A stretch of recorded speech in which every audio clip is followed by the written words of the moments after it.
आज दिनांक 9 ऑगस्ट आजच्या प्रवचनाचा विषय, ज्याला समाधान तो भाग्यवान. ज्याचे हवे पण जास्त असते तो गरीब जाणावा आणि ज्याचे हवे पण कमी असते तो श्रीमंत जाणावा. परमार्थी म्हणजे भिकारी असे ज्याला वाटते त्याला श्रीमंतीची खरी कल्पनाच नाही. ज्याला नेहमी समाधान वाटते तोच खरा श्रीमंत. आमचा आधार पैशाचा तो आज आहे अन उद्या नाही. पायाच जिथे डळमळीत तिथे इमारत कुठे पक्की होईल.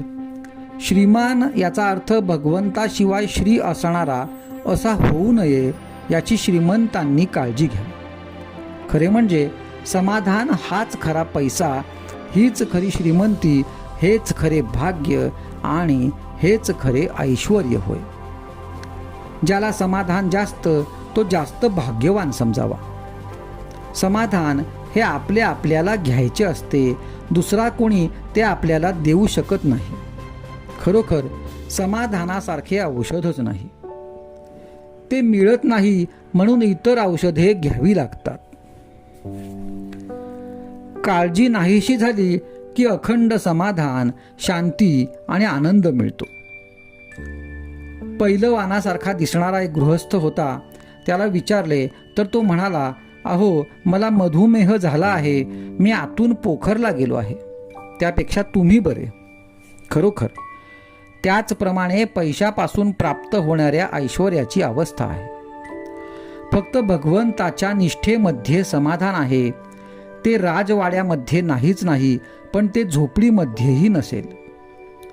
असमाधान हा रोग सर्वांनाच असल्यामुळे रोगांच्या यादीतून त्याचे नावच निघून गेले आहे.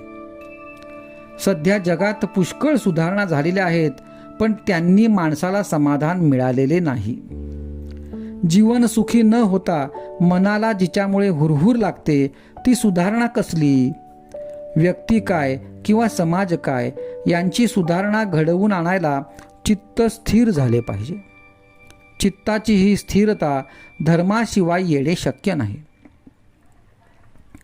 हल्लीचे तत्वज्ञान नुसते अभ्यासी आहे, अनुभवाचे नाही, म्हणून त्याने खरे समाधान लाभणार नाही. खरोखर प्रत्येक जीवाला भगवंताची तळमळ लागली पाहिजे. भगवंताशिवाय जो राहतो त्याला सुखदुःख येते, आणि सुख म्हणजे तरी काय? दुःखाची कमतरता ते सुख. राजापासून रंकापर्यंत प्रत्येकाला काहीतरी मिळावेसे वाटते, म्हणजे प्रत्येकाला काहीतरी कमी आहे. पण कुणी असा विचार करीत नाही की जे आज कमी आहे ते पूर्वी आपल्याजवळ असताना तरी आपण सुखी होतो का? याचे उत्तर नाही असेच मिळते. ताजी जिलबी कल्पनेने खाण्यापेक्षा शिळ्या जिलबीचा तुकडा प्रत्यक्ष खाण्यामध्ये जास्त समाधान आहे. बुद्धीचा आनंद हा उपाधीचा आणि कल्पनेचा आनंद आहे. भगवंताचा आनंद हा उपाधिरहित आहे. हा आनंद मिळवायला भगवंताला शरण जाऊन त्याच्या नामात राहणे हा एकच उपाय आहे. आजचा सुविचार: नामस्मरणाच्या योगाने आनंदाचा आणि समाधानाचा लाभ सहजी होतो, यात शंकाच नाही.